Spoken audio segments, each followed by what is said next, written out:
దేవుని మేలులు ఏ విధముగా కలుగును?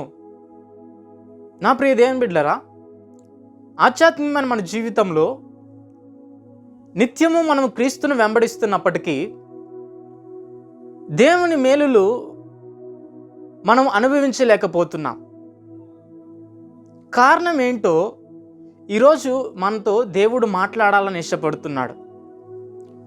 ప్రియ నా దేవుని బిడ్డలారా, ప్రతి ఒక్కరిని కూడా దేవుడు ప్రేమిస్తూ ఉన్నాడు. ఎంతగా అంటే ప్రాణము కంటే ఎక్కువగా క్రీస్తు మనల్ని ప్రేమిస్తూ ఉన్నాడు. ఆయన ప్రేమ శాశ్వతమైన ప్రేమ. ఈరోజు తను ప్రేమించి నీతో ఈ విషయాన్ని మాట్లాడుతూ ఉన్నాడు. చదువుదాం. ఎజికేలు గ్రంథం 36వ అధ్యాయము 11వ వచనం. మునుపటి కంటే అధికమైన మేలు నీకు కలగజేసేదను అని దేవుడు చెప్తూ ఉన్నాడు. ఈరోజు నీ జీవితంలో మేలులు అనుభవించలేక నీ జీవితంలో కలవరముతోనూ ఆందోళనతోనూ దుఃఖముతోనూ బాధతోనూ నువ్వు నీ జీవితాన్ని కొనసాగిస్తున్నావు. నిన్ను ప్రేమించిన దేవుడు ఈ దినమున ఈ విషయాన్ని నీతో చెప్తూ ఉన్నాడు. మునుపటి కంటే అధికమైన మేలులు నేను నీకు కలగజేస్తాను. దేవుని యొక్క మేలులు మనం అనుభవించాలంటే మనము ఏమి చేయాలి? ఏ రీతిగా దేవుని యొక్క మేలులు మనం పొందుకోగలుగుతాం? ఏ రకంగా దేవుని యొక్క మేలులు మనం అనుభవించగలమో ఈ వాక్యము ద్వారా మనము ధ్యానించుకుందాం. కొన్ని విషయాలు మీతో ఒక దీన సేవకుడుగా మీకు చెప్పాలని ఇష్టపడుతున్నాను. మొదటి విషయం ఏంటంటే దేవుణ్ణి నమ్మాలి అని దేవుడు చెప్తూ ఉన్నాడు. కీర్తన గ్రంథం 118వ అధ్యాయము 8-9 వచనాల్లో ఇలాగ సెలవిస్తూ ఉన్నాయి. ఒకసారి చదువుకున్నట్లయితే, మనుషుల్ని నమ్ముకున్నట కంటే యెహోవాని ఆశ్రయించట మేలు, రాజుల్ని నమ్ముకున్నట కంటే యెహోవాని ఆశ్రయించట మేలు. దేవుణ్ణి నమ్మడము నేర్చుకో. ఎందుకంటే నేను దేవుణ్ణి నమ్ముతున్నాను కదా అంటే ఒక విషయం మీకు తెలియచేయాలి. ఆ మాట ఏంటంటే, నువ్వు మనుషుల్ని నమ్ముతున్నావా, దేవుణ్ణి నమ్ముతున్నావా, రాజుల్ని నమ్ముతున్నావా అని దేవుడు చూస్తూ ఉన్నాడు. ఈరోజు మేలులు పొందుకోవాలని చాలామంది ఆశపడతారు, కానీ వ్యర్థమైన వాటి యందు నమ్మకం ఉంచుతారు. వ్యర్థమైన వాటి యందును వారు అనుసరిస్తారు. వ్యర్థమైన వాటిని వాళ్ళు ప్రేమిస్తారు. గనుక దేవుని యొక్క మేలులు వారి జీవితంలో పొందలేకపోతూ ఉన్నారు. దేవుడు ఈరోజు నీతో మాట్లాడుతున్న మాట ఏంటంటే, మనుషుల్ని నమ్ముకున్నట కంటే యెహోవాను ఆశ్రయించు, రాజుల్ని నమ్ముకున్నట కంటే దేవుణ్ణి ఆశ్రయించు. అప్పుడు దేవుడు నీ పట్ల మేలుని జరిగిస్తాడు. దేవుణ్ణి నీ హృదయంలోకి ఆహ్వానిస్తే, దేవుణ్ణి నువ్వు ఆరాధించినట్లయితే దేవుడు నీకు తప్పకుండా మేలు చేస్తాడు. రెండో విషయం ఏంటంటే, దేవునిందు భయభక్తులు కలిగి ఉండాలి అంట. మానవ జీవితం చాలా శ్రేష్టమైనది, అమూల్యమైన జీవితం. అట్టి జీవితంలో ప్రతి ఒక్కరిలో కూడా దేవుడు చూడాలని ఆశపడుతున్నది ఏంటంటే భయము, భక్తి. భయము, భక్తి ఏ ఒక్కరైతే దేవునిలో కలిగి ఉంటారో వారు దేవుని యొక్క మేలులు అనుభవిస్తారు. బైబిల్లో ఈ మాట కూడా రాయబడింది. ఒకసారి చదువుకుందాం. కీర్తన గ్రంథం 31వ అధ్యాయము 19వ వచనం. నీ యందు భయభక్తులు కలిగిన వారి నిమిత్తము నువ్వు దాచి ఉంచిన మేలు ఎంతో గొప్పది. నరుల ఎదుట నిన్ను ఆశ్రయించు వారి నిమిత్తము నువ్వు సిద్ధపరిచిన మేలు ఎంతో గొప్పది. నా ప్రియ దేవుని బిడ్డలారా, దేవుని మేలులు మనం అనుభవించాలి అంటే రెండో విషయంగా దేవుని యందు మనం భయభక్తులు కలిగి ఉండాలి. ఈరోజు దేవుని యొక్క బిడ్డలు ఒక్కసారి పరిశీలించుకోవాల్సిందిగా మనవి చేస్తూ ఉంటున్నాను. భయముతో కూడిన భక్తి నువ్వు దేవునిలో ఉన్నావా? దేవుణ్ణి అనుసరిస్తున్నావా? జ్ఞాపకం చేసుకో. ఎవరైతే దేవునికి భయపడతారో వారు మేలును అనుభవించుతారంట. పైపెచ్చి ఇంకో మాట ఉంది ఏంటంటే, వారి కొరకు దేవుడు మేలుని దాచి ఉంచాడంట. చాలామంది కూడా ఈరోజు ఇలాంటి జీవితాన్ని దేవునిలో అలవాటు చేసుకోలేకపోతున్నారు. క్రైస్తవుడా అంటే క్రైస్తవుడే, దేవుని బిడ్డ అంటే దేవుని బిడ్డే, బైబిల్ చదువుతున్నారా అంటే చదువుతున్నారు, ప్రార్థన చేస్తున్నారంటే చేస్తున్నారు, కానీ దేవునికి భయపడటం లేదు. పాపాన్ని చూసినప్పుడు పాపానికి బానిస అవుతున్నావు, లోకాన్ని చూసినప్పుడు లోకంలో పడి తిరుగుతున్నావు, తల్లిదండ్రులని ఎదిరిస్తున్నావు, తోడబుట్టిన వాళ్ళని కాదంటున్నావు, అందరినీ కూడా నీ వాక్కు చాతుర్యము చేత భయపెడుతున్నావు, కానీ నువ్వు దేవునికి భయపడటం లేదు. నువ్వు అందరూ నీకు భయపడాలని నువ్వు అనుకుంటున్నావు, నువ్వు దేవునికి భయపడాలని దేవుడు అడుగుతున్నాడు. పైపచ్చి ఈరోజు చాలామంది మాట అంటున్నారు ఏంటంటే, ఏదైనా కూడా ఏమైనా కూడా సరే నేను తగ్గేదే లేదంటున్నారు. ఈ మాట గర్వానికి సూచన. చాలామంది ఆత్మీయులు పడిపోవడానికి ఈ యొక్క మాటను చాలామంది అలవాటు చేసుకుంటున్నారు. నా ప్రియ దేవుని బిడ్డలారా, తగ్గేదేలే అని నువ్వు అంటుంటే నీ పతనం స్టార్ట్ అయిందని నువ్వు జ్ఞాపకము చేసుకోవాలి. వినయముతో కూడిన విధేయతతో కూడిన భక్తిని నువ్వు కొనసాగించాలి. భయము భక్తితో కూడిన జీవితాన్ని నువ్వు అలవాటు చేసుకోవాలి. దేవుడు ప్రతి ఒక్క వ్యక్తిని కూడా బాగా పరిశీలన చేస్తాడు. ఆ వ్యక్తి కలిగిన జీవితాన్ని, ఆ వ్యక్తి కలిగిన నడకను ఆయన పరిశీలన చేస్తూ ఉంటాడు. ఆయన యందు భయభక్తులు కలిగి ఉండాలని దేవుడు నీ నుండి కోరుకుంటున్నాడు. మూడోదిగా ఒక విషయం మీకు తెలియచేయాలని ఇష్టపడుతున్నాను. అదేంటంటే ఆయనతో సహవాసం చేయాలి. యోబు గ్రంథం 22వ అధ్యాయము 21వ వచనంలో ఈ మాట దేవుడు రాయించాడు. చదువుదాం మాటను. ఆయనతో సహవాసం చేసిన ఎడల నీకు సమాధానం కలుగును, అలాగున నీకు మేలు కలుగును. క్రీస్తుకి దూరంగా జీవించడం వలన మనము ఆత్మీయ స్థితిని కోల్పోతాం, ఆధ్యాత్మికమైన జీవితాన్ని పారదోసుకుంటాం.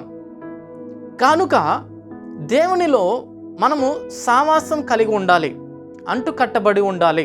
వాట్సాప్తో సహవాసం చేస్తున్నావు, ఫేస్బుక్తో సహవాసం చేస్తున్నావు, యూట్యూబ్తో సహవాసం చేస్తున్నావు, ఇన్స్టాగ్రామ్తో సహవాసం చేస్తున్నావు, స్నేహితులతో సహవాసం చేస్తున్నావు, బంధుమిత్రులతో సహవాసం చేస్తున్నావు, అయిన వారు కానివారు అందరితో కూడా సహవాసం చేస్తున్నావు, ఒక్క దేవుడితో తప్ప.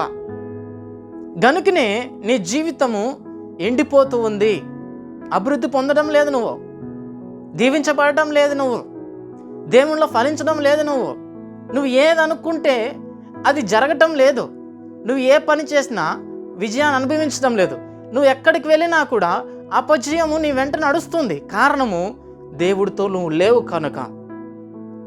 దేవుడితో లేని వ్యక్తి యొక్క జీవితము అంధకారమే. సేవకుడిగా మిమ్మల్ని బ్రతిమలాడుతున్నాను, దేవుడితో నడవండి, దేవునికి ఇష్టకరంగా జీవించండి, దేవునిలో మీరు నిలిచి ఉండండి. ఎప్పుడైతే నువ్వు దేవునిలో నిలిచి ఉంటావో, దేవునితో సహవాసం చేస్తావో, దేవునితో కూడా నడుస్తావో, ఆయన నీ జీవితంలో మేలులు చేస్తాడండి. వేటి కొరకైతే నువ్వు ప్రాకులాడుతున్నావో వాటిని నీ జీవితంలో చేయాలని దేవుడు ఉద్దేశం కలిగి ఉన్నాడు. కానీ నీ ఆలోచన చొప్పున నీకు ఇష్టకరంగా నువ్వు దేవునితో లేకుండా వాటి కోసం ఎంత ప్రయత్నం చేసినా అవి నీ చెంతకు ఎప్పుడూ కూడా పొందుకోలేవు, అవి నువ్వు ఎప్పుడూ కూడా సాధించలేవు.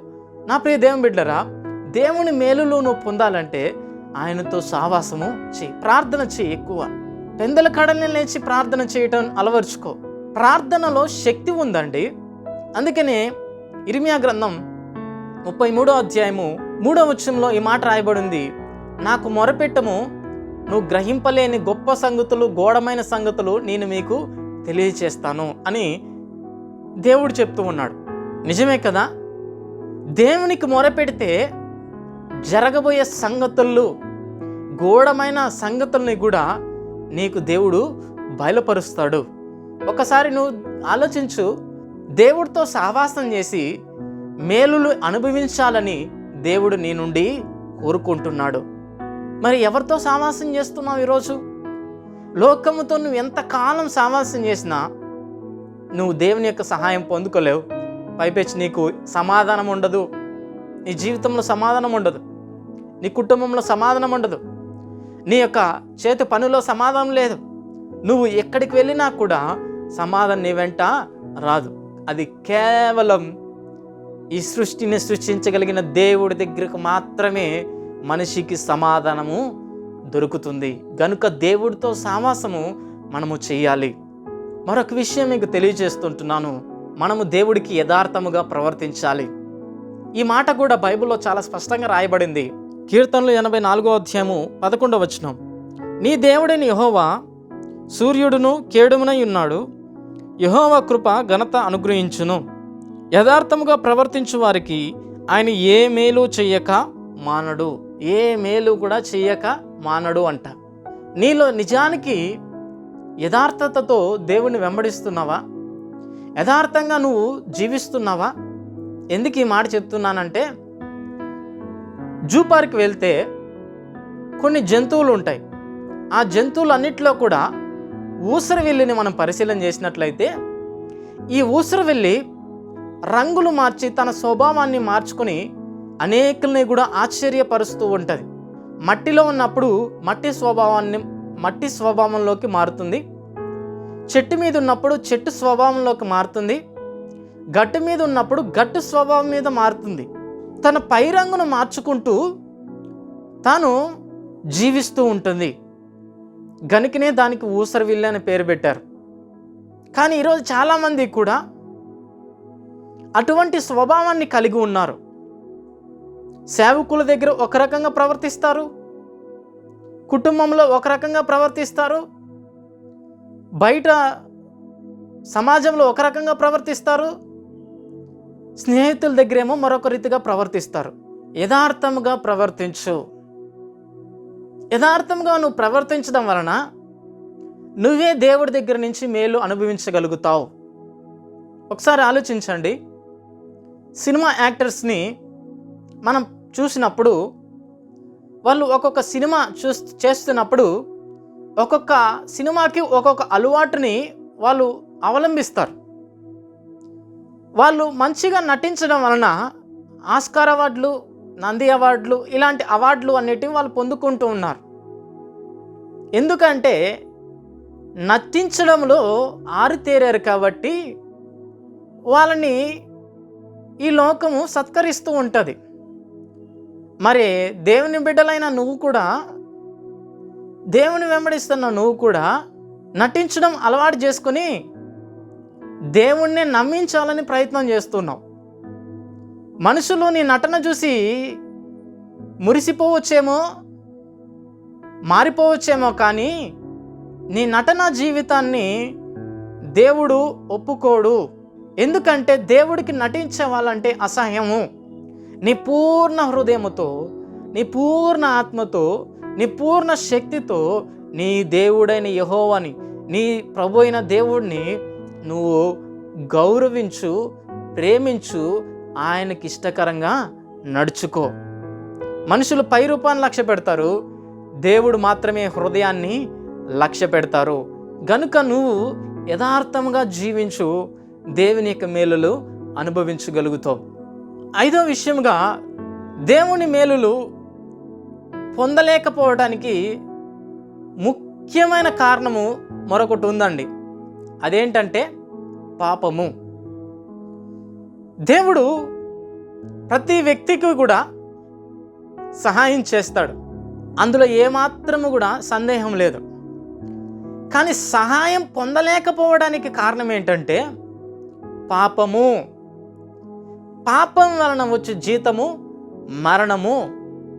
ఈరోజు చాలామంది పాపానికి బానిసలు అవుతున్నారు. కనుక దేవుని యొక్క ఆశీర్వాదము, దేవుని యొక్క మేలులు, దేవుని యొక్క సహాయము, దేవుని యొక్క సహకారము, దేవుని యొక్క నడిపింపు, దేవుని కార్యాలు పొందలేకపోతున్నారు, అనుభవించలేకపోతున్నారు.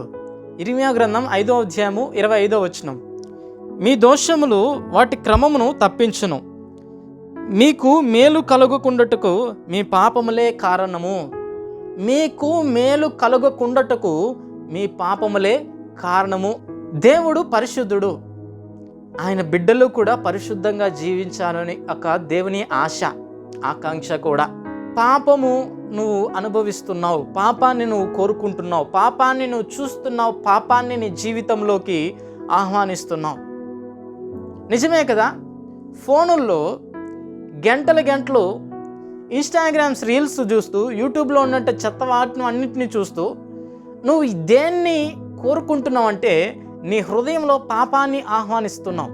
ఒక వ్యక్తిని బలహీన చేస్తుంది, ఒక వ్యక్తిని వెర్రివాడిగా తయారు చేస్తుంది, ఒక వ్యక్తిని పనికిరాని వ్యక్తిగా తయారు చేస్తుంది, జ్ఞానము లేని వ్యక్తిగా తయారు చేస్తుంది. ఎందుకు? జీవితంలో ఎదగలేనటువంటి స్థితిగా నిన్ను మార్చివేస్తుంది. పాపముతో చాలా ప్రమాదం అండి. పాపము ఒక మనిషిని వడ్డీతో సహా తీసుకునేంత వరకు పీల్చి పిప్పు చేస్తుంది. పాపము మొదలుపెట్టినప్పుడు పాపము చాలా అందంగా కనబడచ్చు, చాలా ఈజీగా ఉండొచ్చు, ఎవరికి తెలియదులే అనుకోవచ్చు. పాపము నిన్ను బలహీనుడయ్యేంత వరకు కూడా విడిచిపెట్టదు. చాలామంది ఈరోజు యవనస్తులు యొక్క జీవితం పతనావస్థకి గురి కావడానికి ముఖ్య కారణం ఏంటంటే పాపమే. అందుకనే యెషయా గ్రంథం 59వ అధ్యాయము 1, 2, 3 వచనాల్లో దేవుడు ఇలా సెలవిస్తూ ఉన్నాడు. ఒకసారి చదువుకుందామా? రక్షింపనేరకుండినట్లు యెహోవా హస్తము కురచ కాలేదు, విననేరకుండినట్లు ఆయన చెవులు మందము కాలేదు.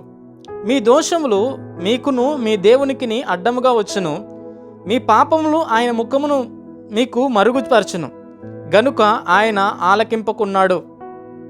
మీ చేతులు రక్తము చేత, మీ వేళ్ళు దోషము చేత అపవిత్రపరచబడి ఉన్నవి, మీ పెదవులు అబద్ధములాడుచున్నవి, మీ నాలుక కీడును బట్టి మాటలాడుచున్నది. ఎంత భయంకరమైన పాపం వలన ఈరోజు మనిషి దేవుడికి దూరం అయిపోతున్నాడండి. ఆలోచించండి. దేవుని ముఖాన్ని మరుగుపరుస్తుందంట ఈరోజు నువ్వు చేసే పాపము. నీ జీవితంలో దేవుని మేలులు అనుభవించలేని స్థితికి దిగజారుస్తుంది నీ పాపము. నీ పెదవులతో అబద్ధాన్ని పలుకుతూ అది నీకు మంచిది కాదు. పాపము ఒక వ్యక్తిని అంత ఈజీగా విడిచిపెట్టదండి. గనుక పాపానికి దూరంగా ఉండండి. ఒకవేళ నేను పాపం చేశాను, ఈరోజు నేను పశ్చాత్తాపడుతున్నానంటే, పాపం చేయకుండా ఎవరూ లేరు, కానీ పశ్చాత్తాపడితే దేవుడు నీకు మరలా ఒక అవకాశం ఇవ్వచ్చు. దయచేసి నా ప్రియ దేవుని బిడ్డలారా, ఈరోజు దేవుని మేలులు అనుభవించాలంటే ప్రాముఖ్యమైన విషయాల్లో కొన్ని విషయాలు మనం ఈరోజు ధ్యానించాం. మొదటి విషయము, మనుషుల్ని నమ్ముకొనకుండా, రాజుల్ని నమ్ముకొనకుండా యెహోవాని ఆశ్రయించు. రెండోది, దేవుని యందు భయభక్తులు కలిగి జీవించు, ఆయన దాచి ఉంచిన మేలుని అనుభవించు. మూడోదిగా, దేవునితో సావాసం చేయి, అప్పుడు నీకు మేలు కలుగుతుంది, అలాగే నీకు సమాధానము కలిగి ఉంటాం. నాలుగోదిగా, యథార్థముగా ప్రవర్తించు, దేవునికి ఇష్టకరంగా నడుచుకో, నీ ప్రవర్తన అంతటి యందును ఆయన అధికారాన్ని ఒప్పుకో, దేవునికి సాక్షిగా జీవించు. ఐదోదిగా, పాపాన్ని విడిచిపెట్టు.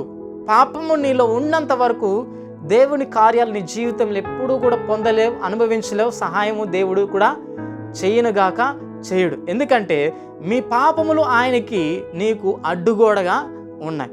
ఆ అడ్డుగోడను నువ్వు పశ్చాత్తాపంతో విడిపించగలిగితేనే దేవుని యొక్క సహాయము దేవుడు చేయగలుగుతాడు. నీ మొర దేవుడు ఆలకించగలుగుతాడు. నీ జీవితంలో దేవుడు మేలులు చేస్తాడు. ఆఖరిగా ఒక విషయం చదువుకుందాం. ఎజికేల్ గ్రంథం 36వ అధ్యాయం 11వ వచనం చదువుకుందాం. మీ మీద మనుషులు పశువులను విస్తరింపచేసెదను, అవి విస్తరించి అభివృద్ధి నొందును. పూర్వం ఉన్నట్టు మిమ్మును నివాస స్థలముగా చేసి మునుపటి కంటే అధికమైన మేలును మీకు కలగజేసేదను. అప్పుడు నేను యెహోవానై ఉన్నానని మీరు తెలుసుకుందురు.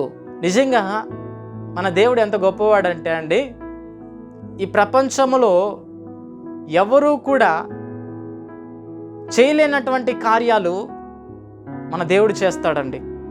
ఆయన యందు మనము నమ్మకం ఉంచినప్పుడు, ఆయన యందు మనము భయభక్తులు నింపినప్పుడు, ఆయనతో మనం సావాసం చేసినప్పుడు, ఆయన యందు మనం యథార్థంగా జీవించినప్పుడు, ఆయన యందు మనం పాపములు ఒప్పుకొని దేవుని బిడ్డలుగా బ్రతికినప్పుడు మునుపటి కంటే అధికమైన మేలు నీ జీవితంలో చేసి నిన్ను గొప్ప స్థితిలోకి దేవుడు ఉంచుతాడు. ఈ మాటలు దేవుడు దీవించునుగాక. ఆమేన్.